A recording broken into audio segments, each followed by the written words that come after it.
The nuclear weapons. दोस्तों बचपन से ही हम इसके बारे में सुनते आए हैं। इतिहास में किसी देश पर सिर्फ एक बार प्रयोग होने वाले ये हथियार पूरी दुनिया को थरथरा देने के लिए पर्याप्त है। ये इतने खतरनाक अस्त्र है कि 6 अगस्त साल 1945 को हिरोशिमा और 9 अगस्त साल 1945 को नागासाकी, जापान के इन दोनों ही हंसते खेलते बड़े शहरों को 2 दिन में खंडहर बना दिया था।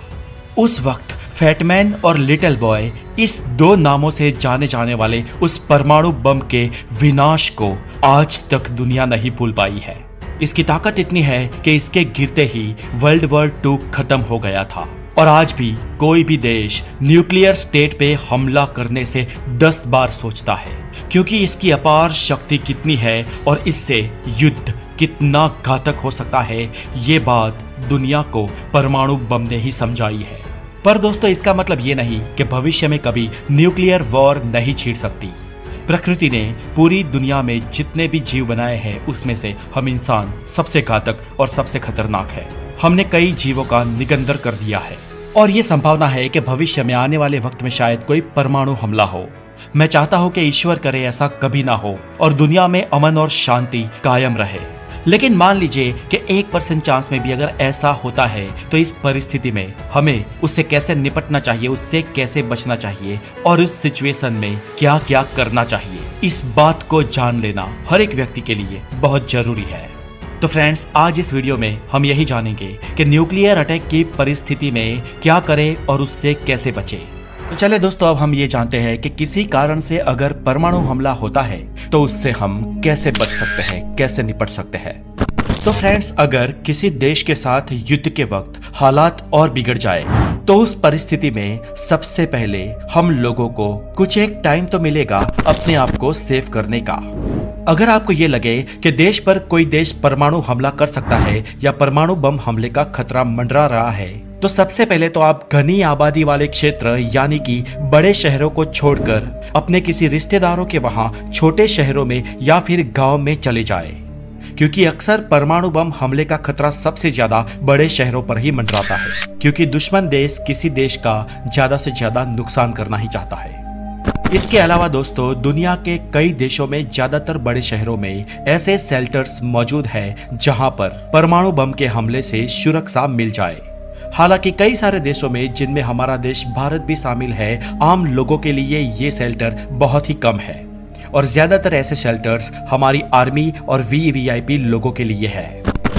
अगर आपने भी अपने घरों में कोई ऐसा शेल्टर बनाया है या किसी और का शेल्टर आपकी जानकारी में है, तो वहां पर जाकर आप उस शेल्टर में महफूज रह सकते हैं। और ऐसे समय में आपके आसपास कोई अंडरग्राउंड रेलवे स्टेशन है तो वो कुछ हद तक सुरक्षा प्रदान कर सकता है, क्योंकि अंडरग्राउंड रेलवे स्टेशन या मेट्रो स्टेशन बहुत ही गहरे और मजबूती से बने होते हैं। फ्रेंड्स, अब सबसे इंपॉर्टेंट बात, परमाणु बम अगर आपकी लोकेशन से यानी कि आपकी मौजूदगी से आसपास के 5 किलोमीटर के अंदर के एरिया में गिराया गया है तो फिर आप ईश्वर को याद कर ले, क्योंकि इतनी दूरी में किसी भी चीज का बच पाना मुश्किल है। लेकिन अगर आपका लोकेशन परमाणु बम के हमले से 5 किलोमीटर से ज्यादा दूर है तो आप बच सकते हैं। आप किसी आसपास के बंकर में, बेसमेंट में या फिर कोई अंडरग्राउंड जगह पे चले जाएं और वहां पर पहुंचते ही आप उल्टा लेट जाएं। हालांकि पहले वाले धमाके से आप थोड़ा दूर हैं तो आपको उसके तुरंत बाद ही दूसरा धमाका और पहले वाले धमाके से ज्यादा तेज धमाका सुनाई देगा। इसलिए आप उस बेसमेंट में तुरंत अपने कान भी बंद कर दे। ये दूसरा वाला धमाका इतना खतरनाक होगा कि इसमें कई सारी इमारतें राख बन जाएगी।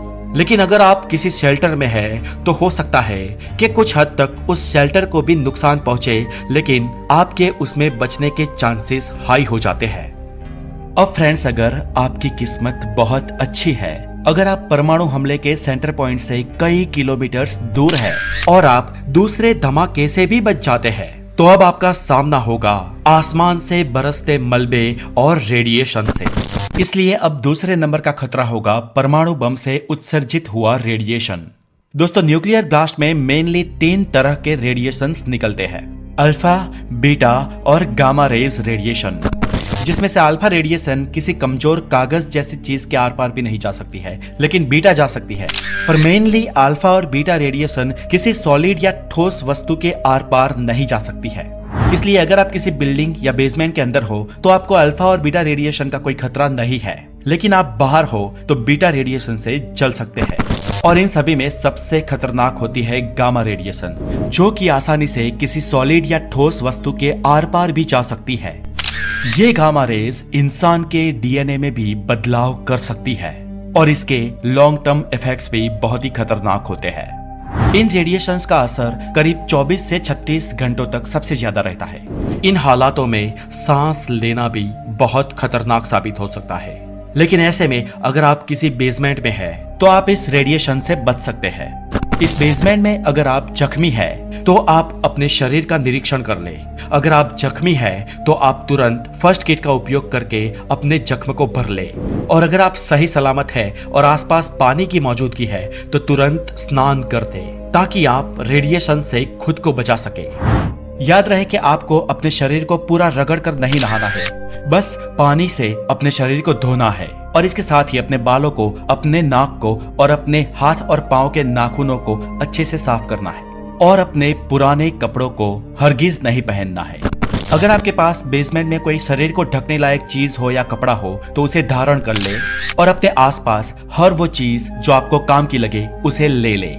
और इस हालात में किसी भी परिस्थिति में उस बंकर से बाहर निकलने की कोशिश ना करें, क्योंकि बाहर रेडिएशन अपनी चरम सीमा पर होगा और एक ही सांस में इंसान की मौत हो जाएगी। और इसके साथ ही बहुत ही विनाशकारी गर्मी होगी। आपको बस अभी यही ट्राई करना है कि आप 20-25 दिन या 1 महीने तक इस बंकर में ही बने रहेंगे। और इसके दरमियान आपको कोशिश यह करनी है कि यहाँ पर आपको कम से कम खाना है और ज्यादा समय तक सोना है। और अगर आपके पास कोई डिवाइस है, कोई जीपीएस सिस्टम है या कोई भी रेडियो या फोन जैसा डिवाइस है तो आप बाहर की दुनिया से संपर्क करने की कोशिश कर सकते हैं। आमतौर पर ऐसी परिस्थिति में 1 हफ्ते से 10 दिन के टाइम फ्रेम में बाहर की दुनिया से मदद मिल ही जाती है। बचाओ अभियान टुकड़ियां अपना कार्य शुरू कर देती है और वो लोगों को ढूंढना शुरू करती है। और जब आपको पूर्ण विश्वास हो जाए कि बाहर लोग मदद के लिए आ गए हैं, तब आप बंकर से बाहर निकल सकते हैं। लेकिन बाहर निकलने से पहले मुंह पर कुछ ना कुछ ढकना जरूरी है। और अगर कोई भी बचाव टुकड़ी आप तक नहीं पहुंच पाती तो आप ट्राई ये करें कि 20 से 25 दिन बाद ही बेसमेंट से बाहर निकले। तब तक बाहरी विनाश थम गया होगा और बाहर जाकर आपको तुरंत ये एहसास होगा कि आसपास की दुनिया राख बन चुकी है। शायद आप अकेले ही जिंदा बचे हैं या आसपास शायद बहुत ही कम लोग। ऐसे में आप कुछ भी करके इस इलाके को छोड़ दें और यहाँ से हो सके उतने दूर चले जाए। ऐसे में आपको याद ये रखना होगा कि परमाणु विस्फोट किस डायरेक्शन में हुआ था और आपको ठीक उसके उल्टी दिशा में, उसके उल्टे डायरेक्शन में चले जाना है। और कोई भी नजदीकी मदद जहां पर आपको मिले वहां पहुंच जाना है। तो दोस्तों, आज के इस वीडियो में बस इतना ही। ईश्वर ना करे कि आप या हम में से किसी को भी ऐसे हालातों का सामना करना पड़े। ईश्वर करे दुनिया में शांति फिर से कायम हो और हमेशा रहे।